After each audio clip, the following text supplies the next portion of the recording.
Welcome everyone who's joining. Thank you. We'll get started shortly.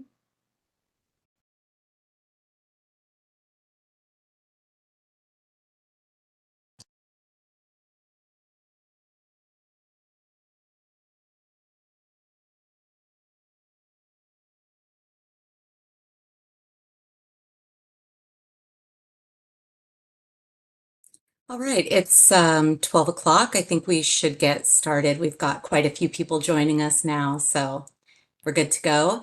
I just want to say before we start that if anyone's having technical questions, go ahead and please feel free to send a chat message to the host and we'll get you helped. Okay. So, good afternoon, everybody joining us. Today is Thursday, September 25th, 2025. I want to thank you all for logging in and joining our virtual town hall today.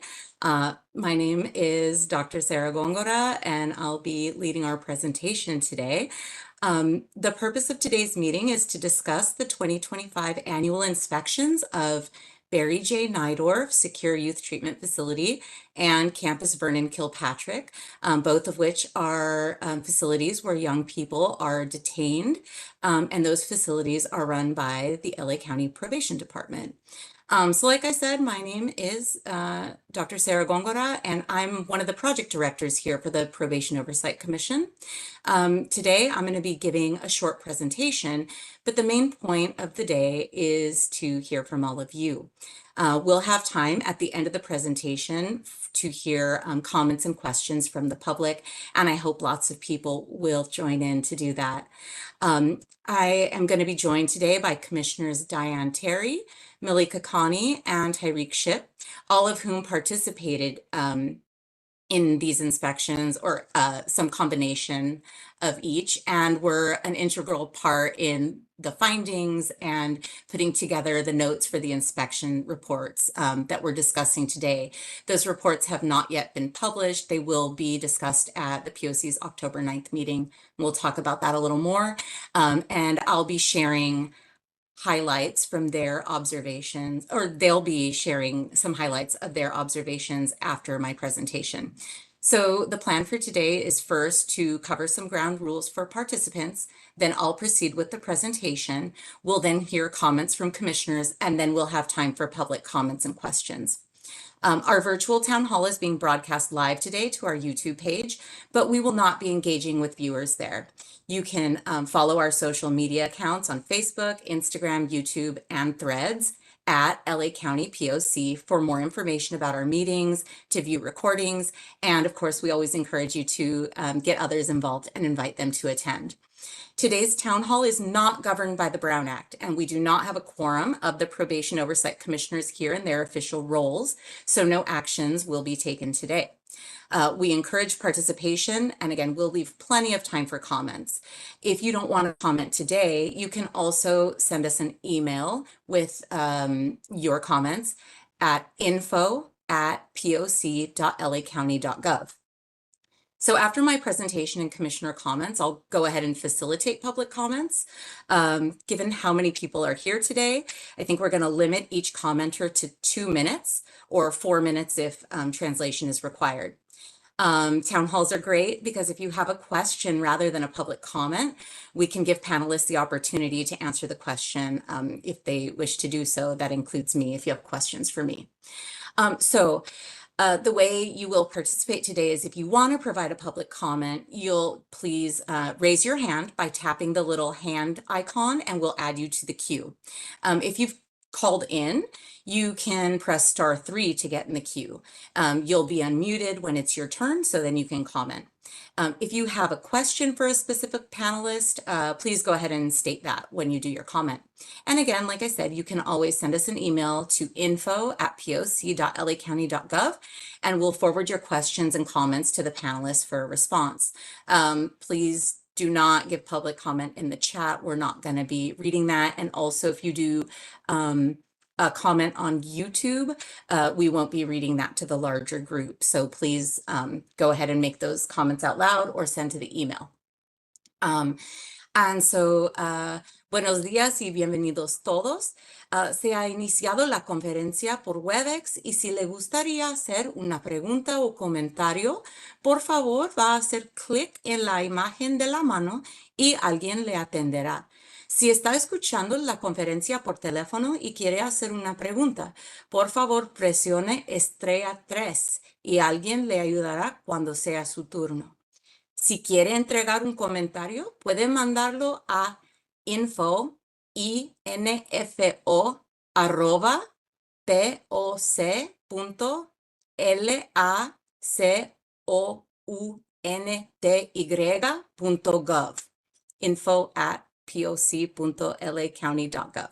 Si está viendo la conferencia en vivo por YouTube y ha escrito un comentario o pregunta, no va a estar leído al grupo.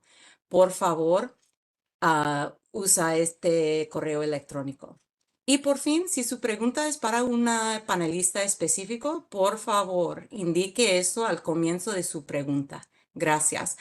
También quiero decir que si necesita traducción, yo le puedo ayudar o usted puede proveer su propio traductor. Ok, gracias. Okay, so we're going to ask everybody to please abide by the following communication guidelines during today's meeting. Please introduce yourself with your name. Share your thoughts and be respectful of the time so as many people can speak as possible. Remain respectful. Demeaning or abusive statements toward anyone will not be tolerated. Please honor equity and participation. Practice grace and openness with each other. And please use I statements. Please speak from your own experiences and truth. Okay. So again, if you wish to make your public comment in writing, please send that email to info@poc.lacounty.gov. You can tell by the number of times I'm repeating this, we love hearing from y'all. Okay.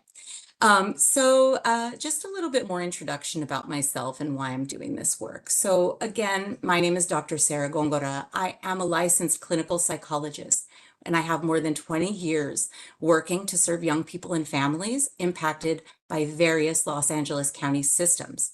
For the last 10 years, I've been working primarily in assessing the quality of services provided by county systems. So in my role here at the POC as project director, I have the privilege of being able to coordinate and conduct inspections of probation's detention facilities to share with the public, the board, and probation. And we're working to identify, what's working and not working in these environments. And then we make findings and recommendations that are aimed at improving the outcomes of the public we serve. So I want to just again thank everyone for being here with us to discuss the outcomes of the inspections of Barry J. Nidorf and Campus Kilpatrick. I also want to thank all of the commissioners who participated in these inspections. It is a very full day. It is a lot of work. I want to thank our POC staff analyst, Jennifer Ochoa Garcia, who's my colleague that supports every aspect of these inspections. And of course, I want to thank our executive director, Wendy Julian, for being such a huge support in every step of the process. Okay, so let's go into the next slide, please. I'm going to talk a little bit about the process and the methods of these inspections. So the POC's annual inspections are a really major undertaking where the POC pre-plans with probation a day that will work for them to have us come to the facility for a full day. We receive data from probation and co-located departments that are presented directly as reported from them into the final reports. And we interview everyone we can, including young people and facility leadership and officers, mental health, health services, all of the folks putting on education, including the LA County Office of Education and Probation Education Services, as well as any community providers that are on site, maybe providing program or contract providers. So dozens of interviews are taking place in a single day. And we take everything that comes out of the interviews from people living the experience on a daily basis.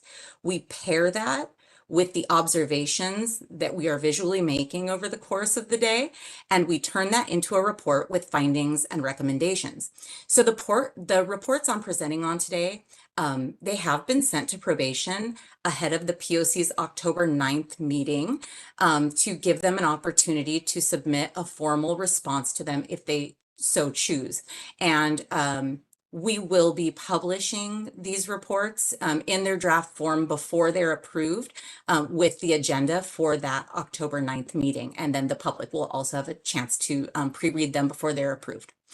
So then when we have the actual meeting on October 9th, the commission can discuss, they can choose to make edits, they can also vote to accept and publish the report. So through the reports, you'll see mention of issues related to various board motions, if that's something you're interested in, enjoy tracking like I do. That includes things like the phase out of OC spray, the adoption and implementation of the LA model, and also empowering providers to carry naloxone, amongst a number of others. So the POC also uses these inspections to take care to track and report progress back through this process. As a reminder, these inspections are also sent to the Board of State and Community Corrections by the end of each calendar year. And I would be remiss to not say that really early on in the POC's inception, at the beginning, when we were getting up and running to do these inspections, guidance was provided early on to the POC that the lens that should be applied when conducting the inspections is how one would view these facilities if their child or their loved one was detained there. So these inspections are not about reaching minimum legal standards. Probation already has the BSCC to work with them on that. These are about getting to best practices. They're about the treatment, again, that you would want for people you love and care about if they had to be in these facilities. Let's go to the next slide. Okay, so just jumping right into the inspection of Campus Kilpatrick. So at the time of the inspection, Kilpatrick was being used as a secure youth track step-down facility, housing 16 young people who had been previously housed at Barry J. Nidorf, and they had achieved a high enough level in this developmental stage system, which I will talk about more when we talk about Barry J. So they earned a high enough level to be able to be transitioned to Kilpatrick as a step down and get one of those really highly coveted and very limited spots at that facility.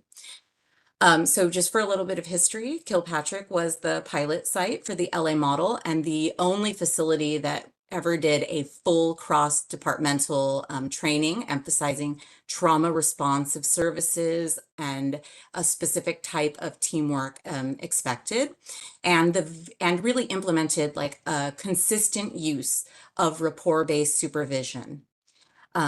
Young people interviewed throughout the day at Kilpatrick reflected that their experiences there were very positive because they were treated with respect. They said that they could feel the trust of the professionals in the facility because they were given choices in their days and they were afforded more freedoms than they ever had at any other point in their detention process.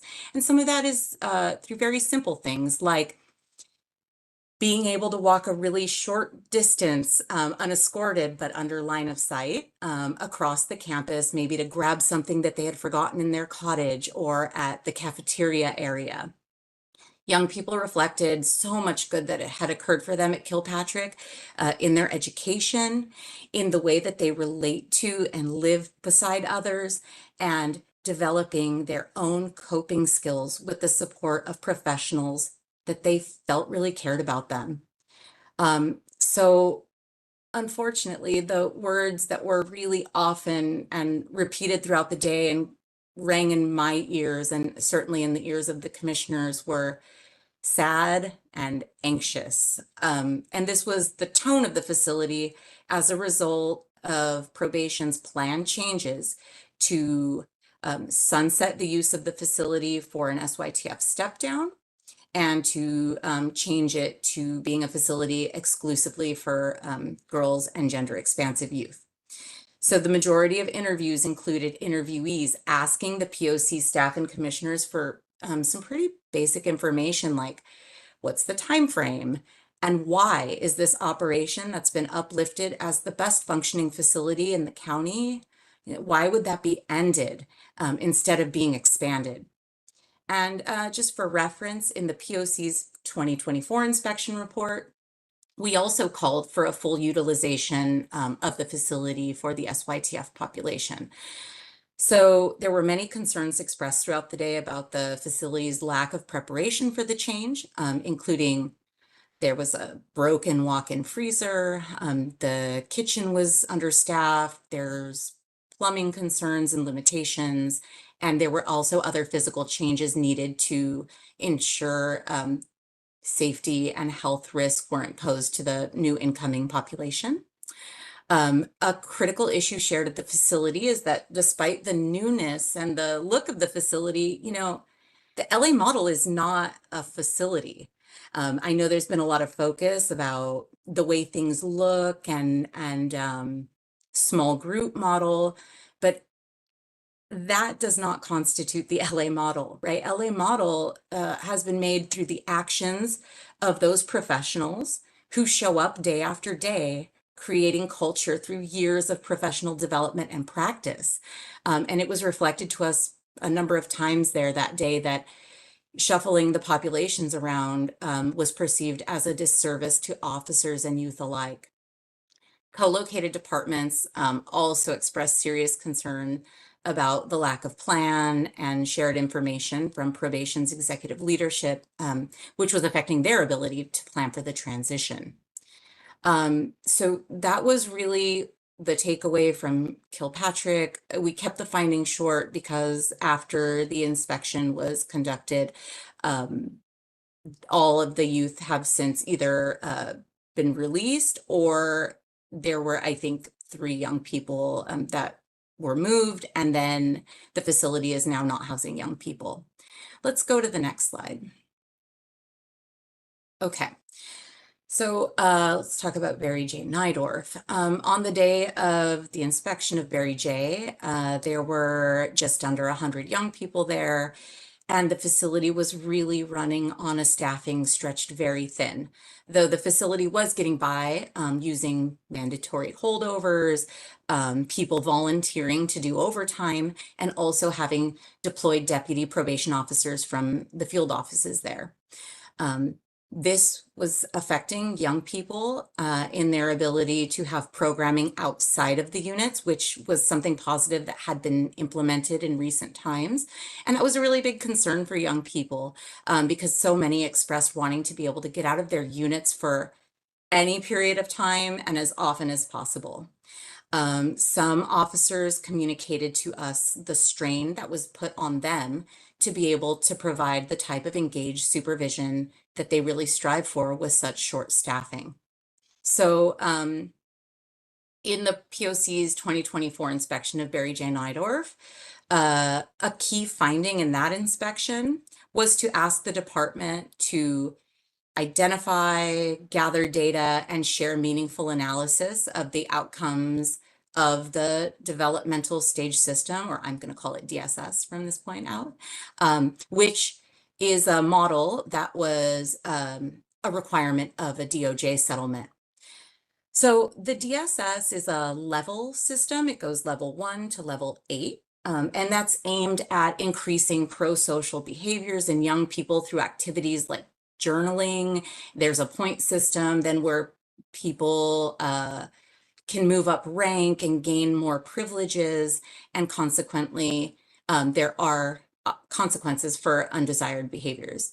So we documented in the 2024 report that DSS was meant to be used in a small group, collaborative, and community-based service delivery model. So it's a little bit different, right? There's some variation there. So data seems important. And, young people at the facility talked with us about DSS in ways that indicated that they're bought in.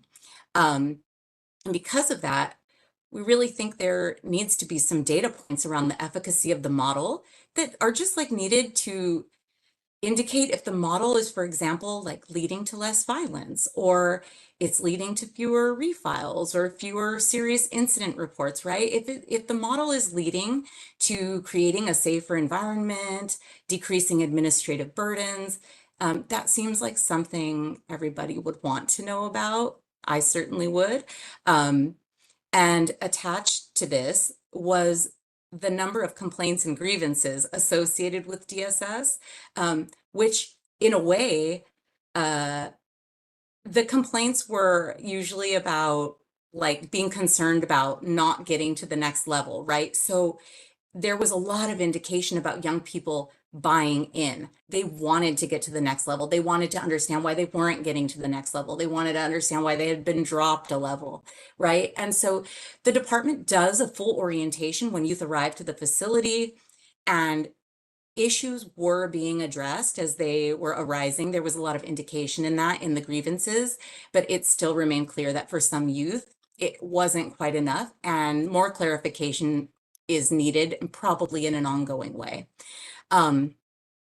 Okay, so let's go to the next slide. Okay, so let's talk a little bit about drugs. So during the inspection, commissioners noted and staff noted, I noted as well, that young people did not look high. And I think that's just a really important thing to say, especially at a facility that has had struggles with some contraband before, and of course, the loss of a young life in 2023. Um, Probation reported to us that vape pens and chargers still get in sometimes, but that other drug-related contraband had decreased over the last year. And that there were a number of interventions that had been put into place to get to that point, and they all should be lifted up, right? An airport scanner was put in at the point of entry for young people. Substance abuse services had increased through the Department of Health, Substance Abuse Prevention and Control, and just many interventions. So it was also positive to see that all probation officers that were asked that day had Narcan on their belt. For those that are less familiar with it, Narcan is a opioid overdose reversal medication.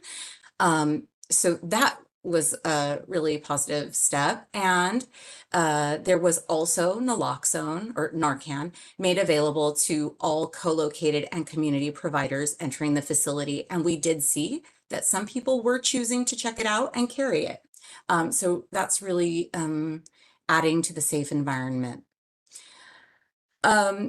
Improvements that were noted in the tone and culture in the facility, as also noted in the 2024 inspection, continued with reports from young people indicating to us that most probation officers treated them fairly and with respect. So positive relationships and rapport it became really clear in the observations throughout the day between the young people, probation officers, and the facility leadership. There were complaints still about some staff behaviors being unfair or being perceived as retaliation against young people after incidents had occurred. And that was expressed both in interviews and grievances, which were outright acknowledged by facility leadership as something they were working on and they were addressing with specific individuals.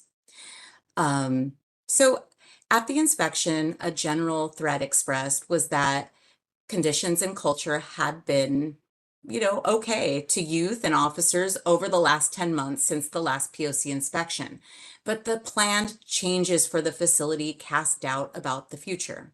So many people at the facility expressed worry about the effects of the department's Los Padrinos depopulation plan and what effect that would have on the facility. And in many interviews with youth officers and co-located partners, they shared their concerns about losing the cultural and procedural improvements that they had put in place that had led to fewer incidents over the last 2 years, especially if they were to be overwhelmed too quickly by youth transfers or not allocated adequate staffing to accommodate the youth coming in. So, as in the Kilpatrick inspection, critical information about a plan for staffing, timelines, and a general plan, which would come from probation's executive leadership, had not been shared with the facilities leadership, nor with co-located partners, which was identified as a stressor for many interviewees. Some officers viewed the plans as, and this is a quote, a setup, implying like a setup for a failure for the facility. And some people reflected that, you know, or some of the commissioners had reflected that just like at Kilpatrick, folks were asking POC members for basic information since they reported a lack of information coming from the executive leadership team. So I have one more thing to add that we didn't include as a major finding, but I feel that it's important to talk about. So, and that is OC spray. So Barry J. Nidorf is one of 2 facilities in Los Angeles County still using OC spray or pepper spray. And that is despite multiple board motions requiring probation to phase it out. There at the time of the inspection, there was no plan to phase it out, no plan to restrict its use, to, for example, prevent it from being used on vulnerable populations, like those youth who potentially have developmental disabilities.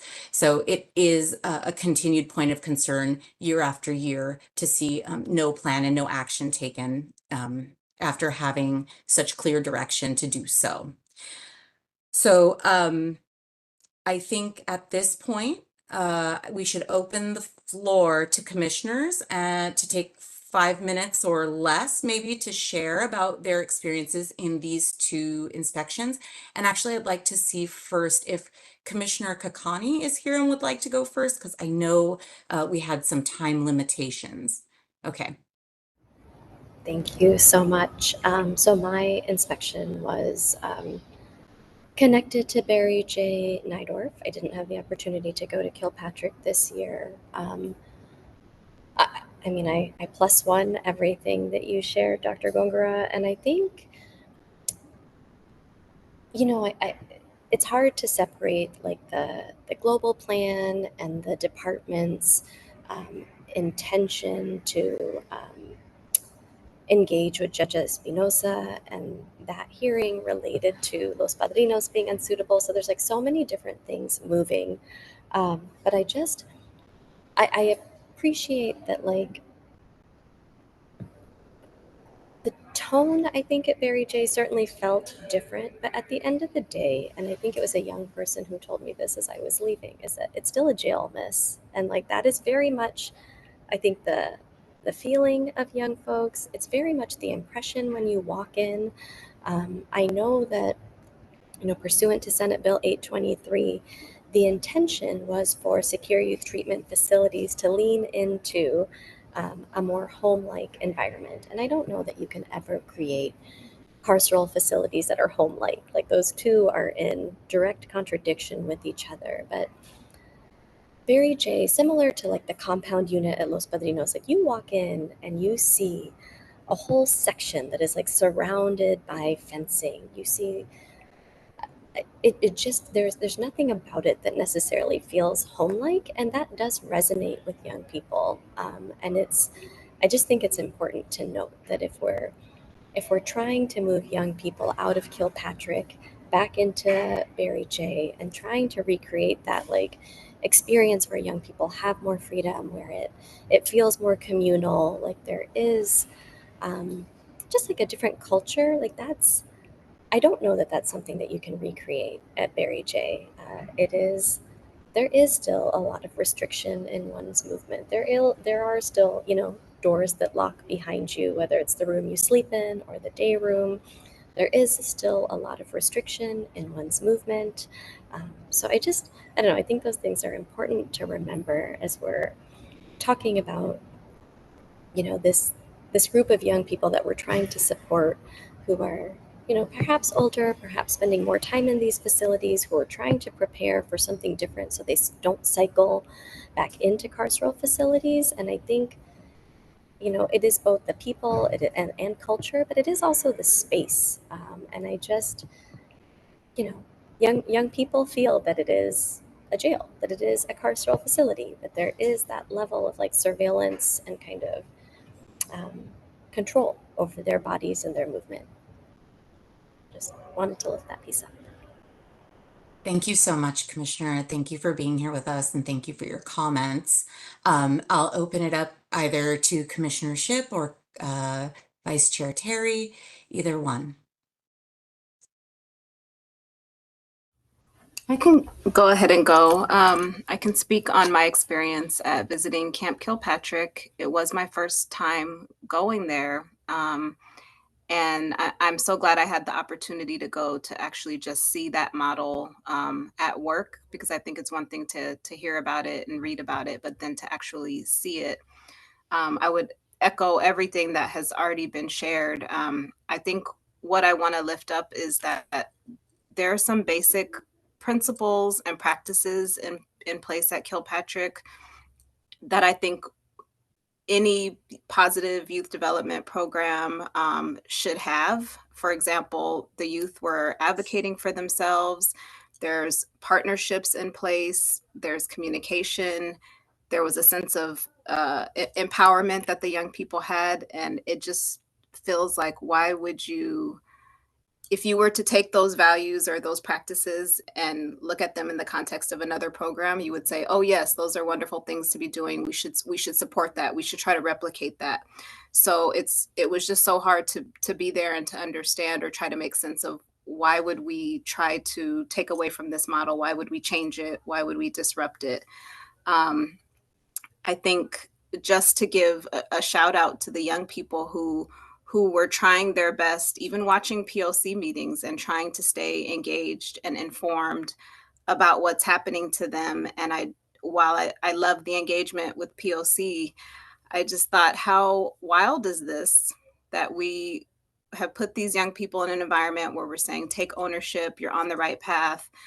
And then to take that away by then saying, but now you're going to leave here. So that was hard. It was hard to see young people feel so discouraged, or to feel like, oh, going back to Barry J it feels like a punishment. We've worked so hard to be here. I kept hearing that over and over. We've earned it. We've earned it. I want to walk by myself unaccompanied to go get something I left from my room. And then I just think there was such a strong sense of pride and ownership from the probation staff there, who had worked so hard to implement their own practices there, really get to know the young people. And so to hear that frustration of them not also just having basic communication. If something was drastically changing with my job, my employer would tell me and give me a timeline and ask my opinion. And I just can't imagine why we're always told that probation officers do so much and they have such a great job and they play so many roles and wear so many hats.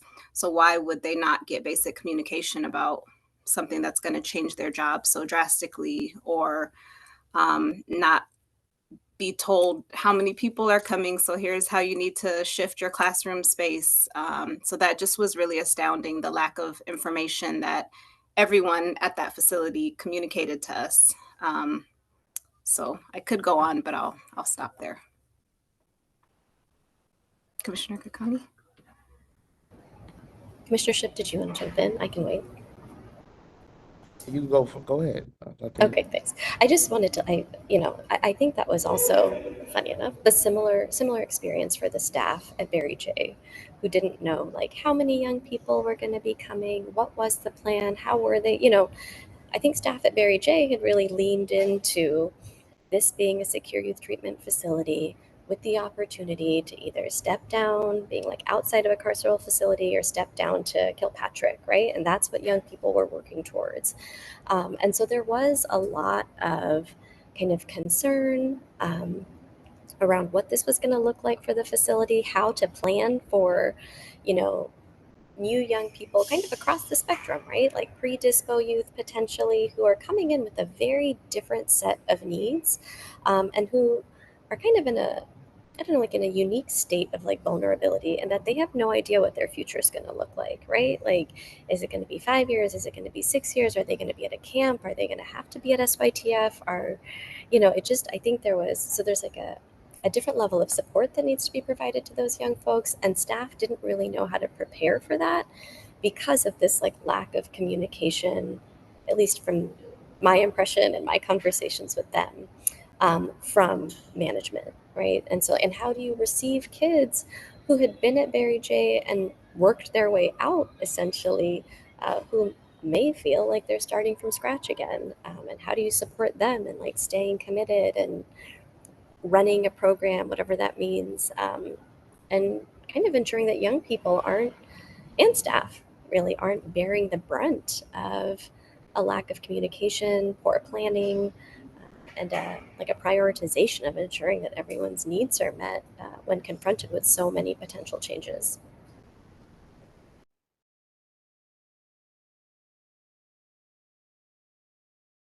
Commissioner Shipp, would you like to make some comments? Yeah, I can make some quick ones, and I think I did everything Commissioner Terry said. It was, I also had the opportunity to go to campus Kilpatrick, and I think some of the bigger things that I see is uh you know, that there are young people who are in their own, they kind of built their own social contract amongst themselves and staff and leadership.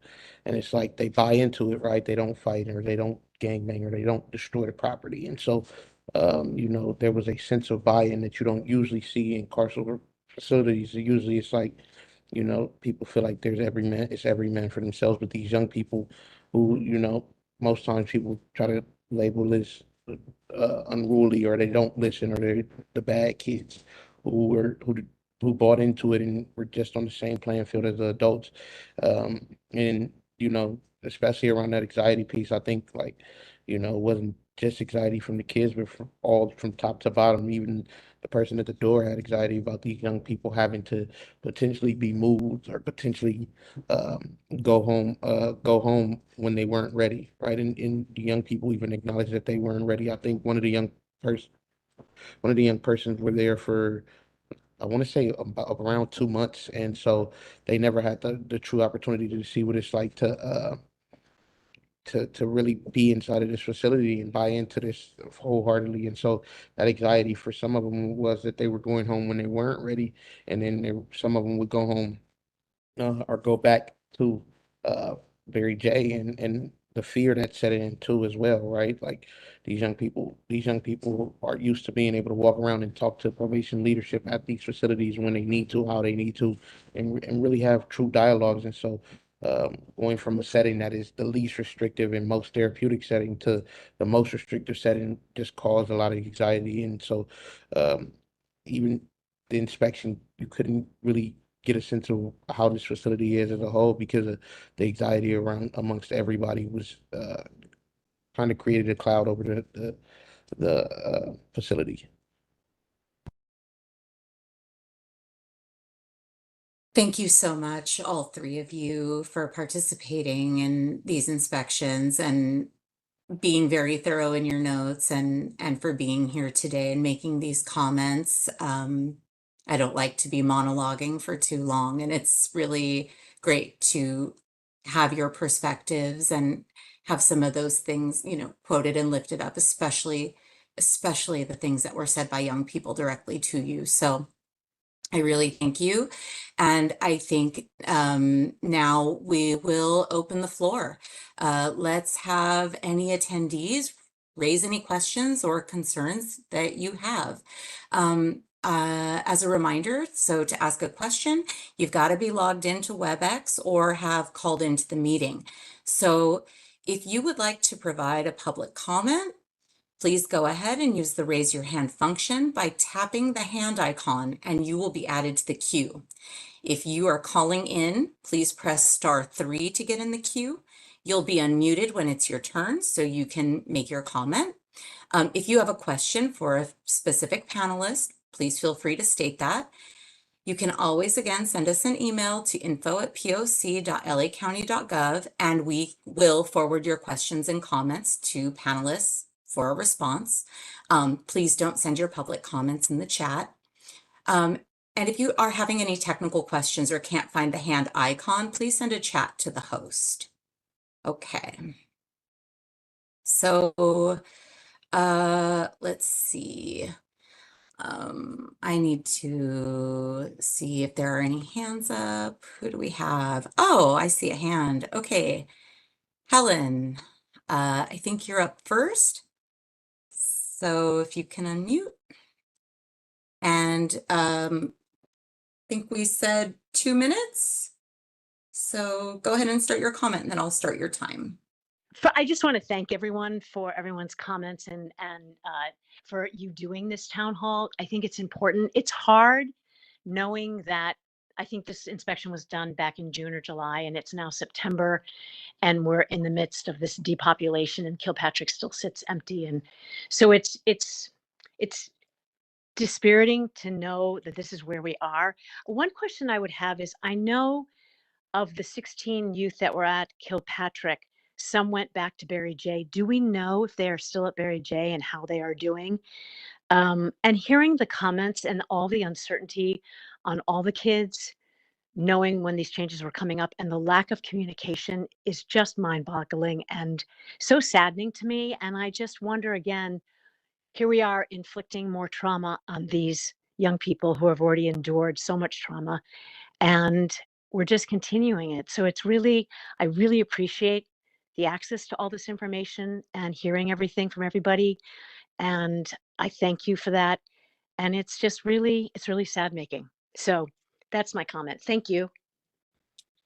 Thank you, Helen. And I believe that 3 young people went back to Barry J, and I do not know currently if they're still there. If anybody is on from probation that would like to share that information, I welcome them to put their hand up or correct me if I have just misspoken about that number.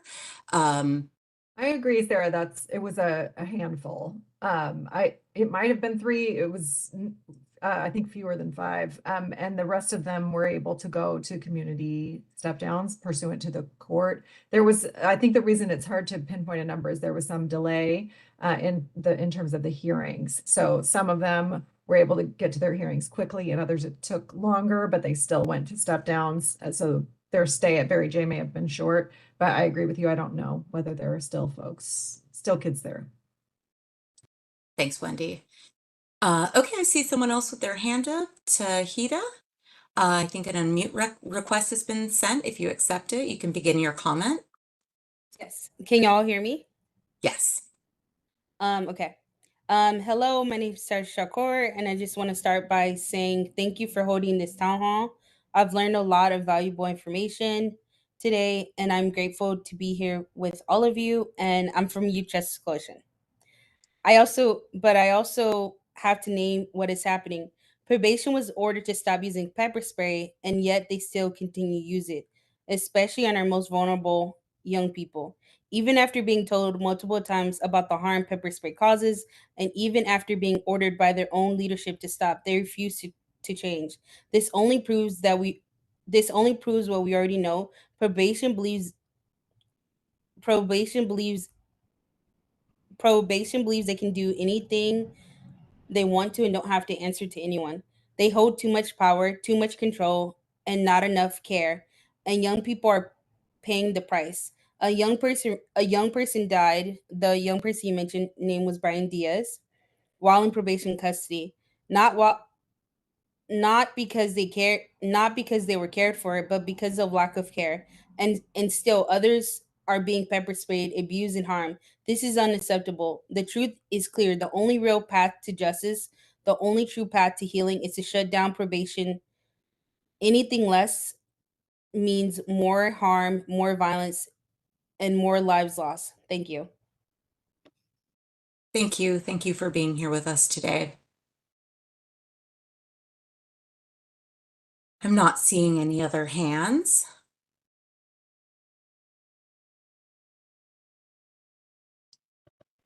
Again, if you want to make a comment, you can press the raise your hand function, or if you are a call-in user, I believe you need to press *3.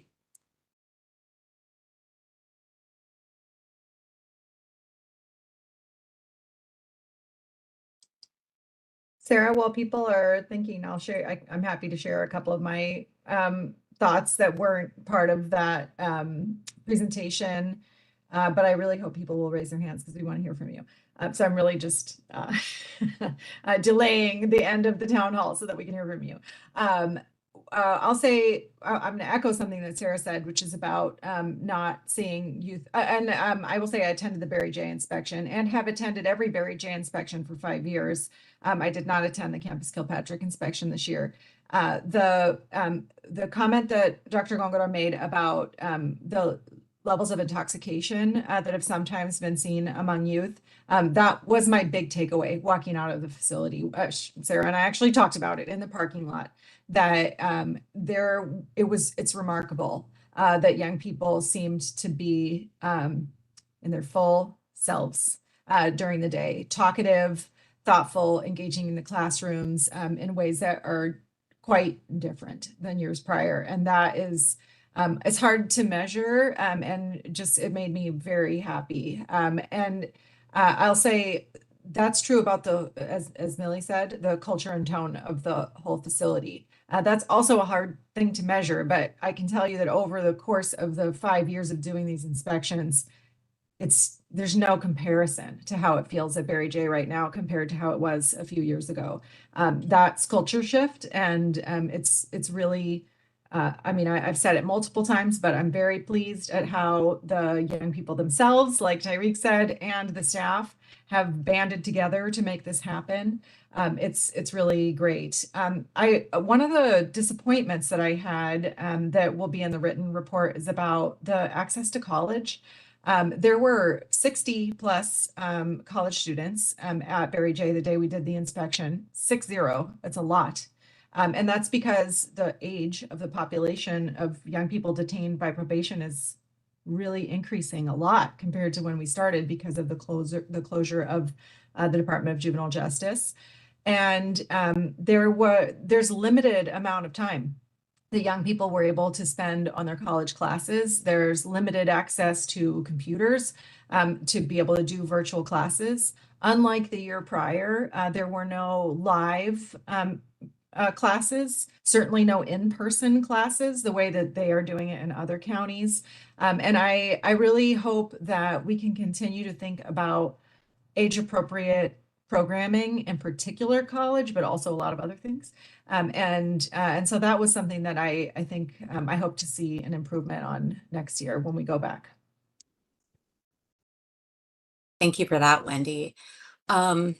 Okay, well, I don't see any other hands, so just lift go ahead. something up. Right, we did these inspections before there was this huge shift in population.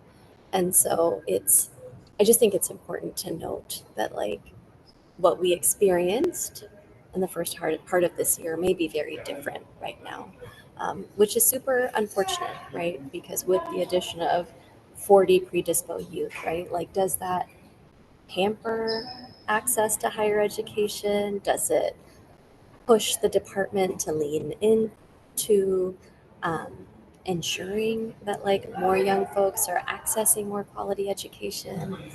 The same thing goes for programming, which I don't know that we totally dug into and kind of like this report back, right? But I think a lot of young folks shared, at least at Barry J, like a desire to have more like certificate-based vocational training that like resulted in something that would give them a place to land when they left.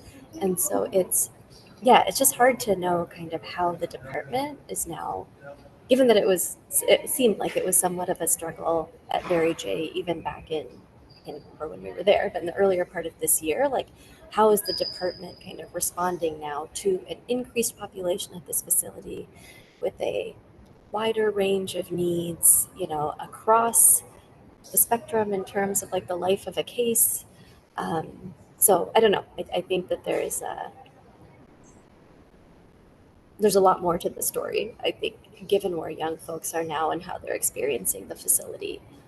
And obviously, Kilpatrick, as we saw it, as the commission saw it, doesn't even exist, right? Given that it's completely empty, or at least empty of young people. I'm not sure if staff are still showing up there. But like how that's going to look for this, again, entirely new population that will at some point in the near future be moved there. And that too, for distinct kind of populations within a larger population of girls and gender expansive youth, right? To have pre-dispo youth, to have camp youth, to have placement youth, and to have secure youth treatment youth at Kilpatrick, which really doesn't, to me, feel like a facility that is conducive to 4 different populations with 4 distinct sets of needs. I don't know, I just felt like it's important to note that like there's like who knows what today looks like. Yeah, I just want to respond to that. So there's ongoing conversation always between me and Wendy about what the next thing we're doing is and what the next project is. And as there have been over these years, so many shifts in facilities, right? The closure of Central, the reopening of Los Padrinos,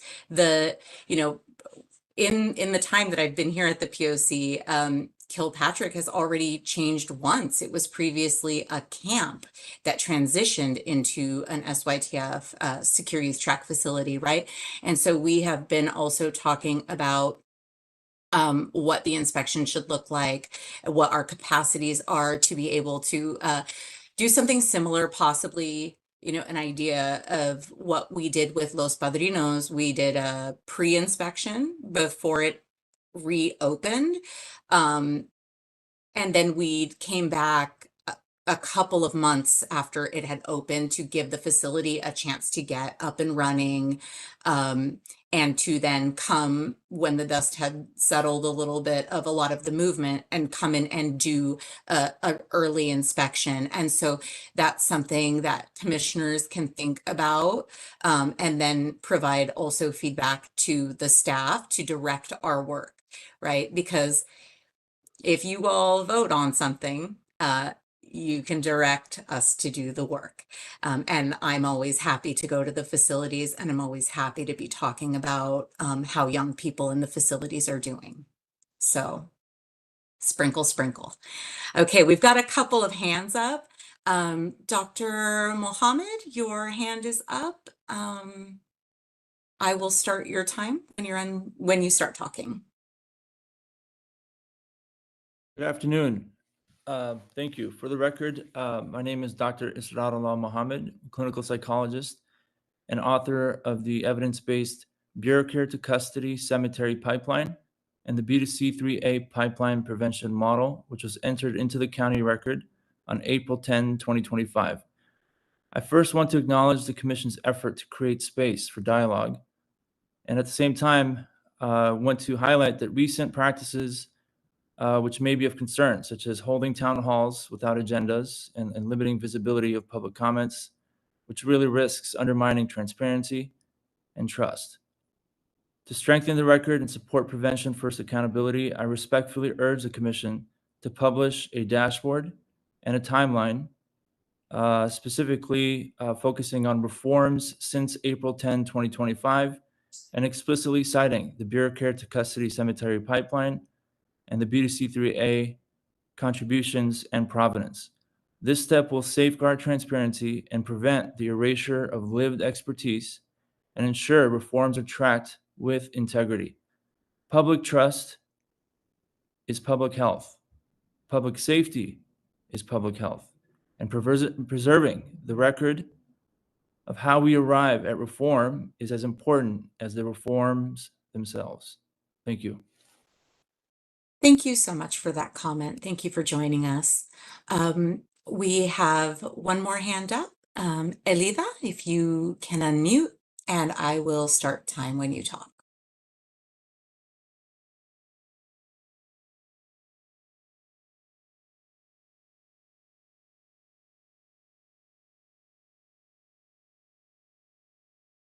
Can you hear me? Yes, I can hear you now. Thank you. I also want to start by thanking the commission and the POC for making these visits and inspections and sharing out your observations. Appreciate Commissioner Kakani sharing a little bit more about sort of programming and perhaps a focus on it.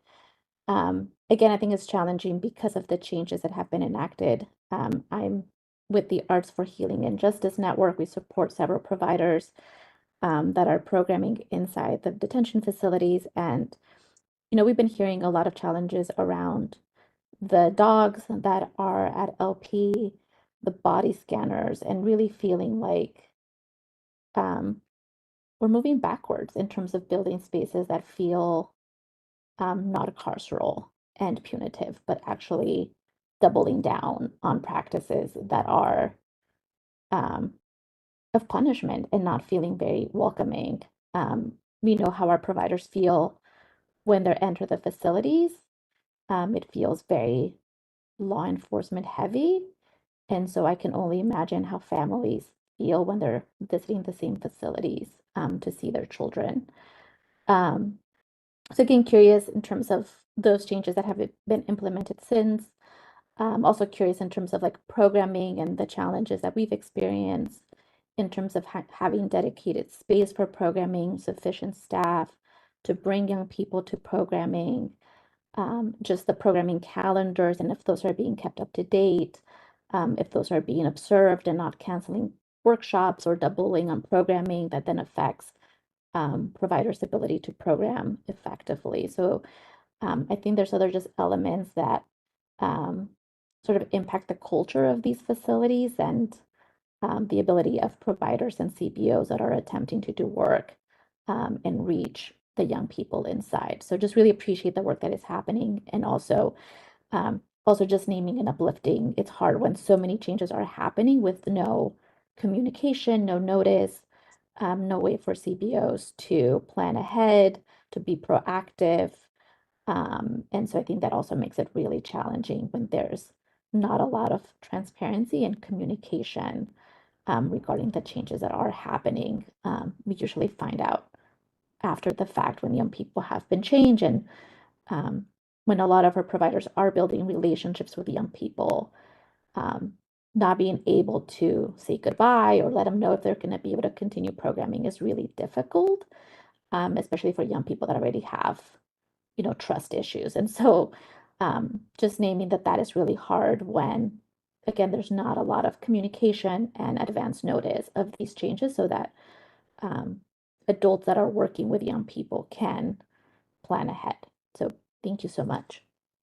Thank you, Alida.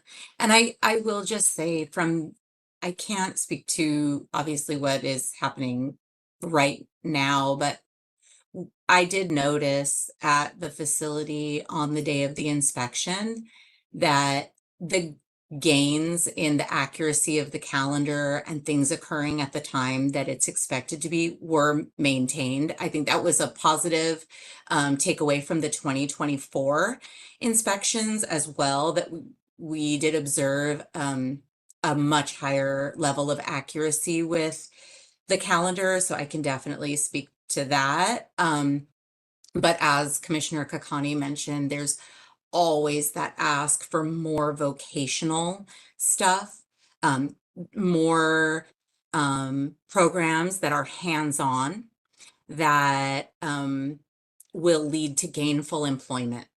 That is something we repeatedly hear at many facilities, and not even just the ones with the older youth, but especially those facilities that are housing our young adults. And we didn't see a lot of vocational programming at Barry J, but there was some.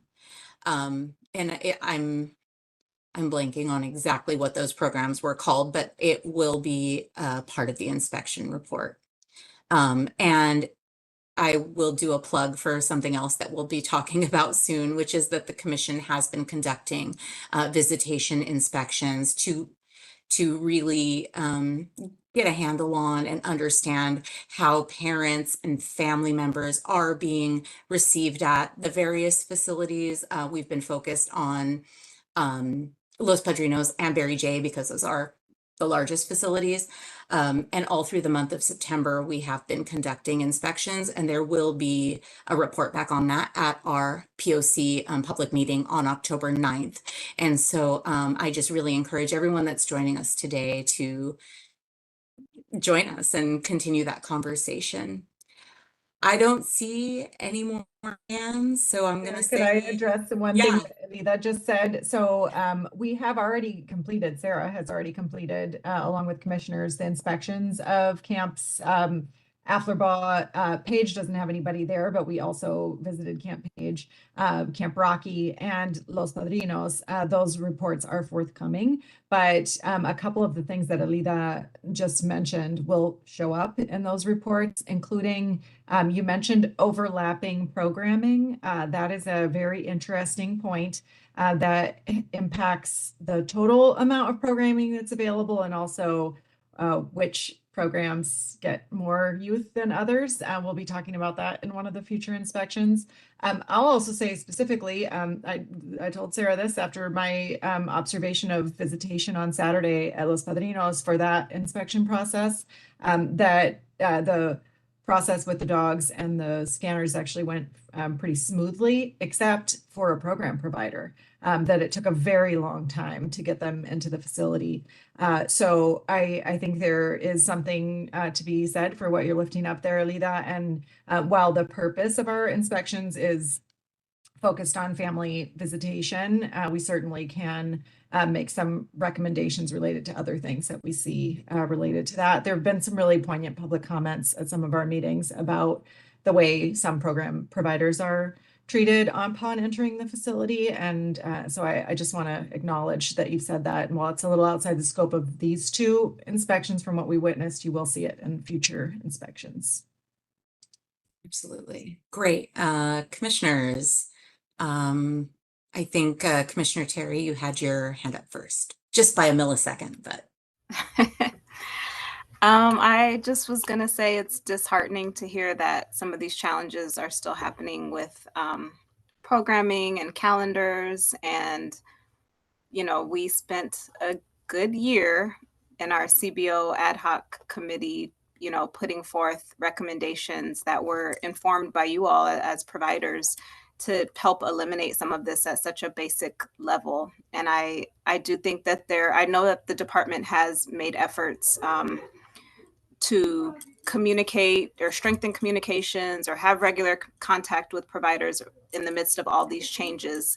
But things like notification of when something has to get canceled, or just kind of calendars and basic processes, we made a host of recommendations that I think could have resolved or made a dent in some of this, especially in preparation for all the depopulation and everything that's happening, or the youth movement, I should say.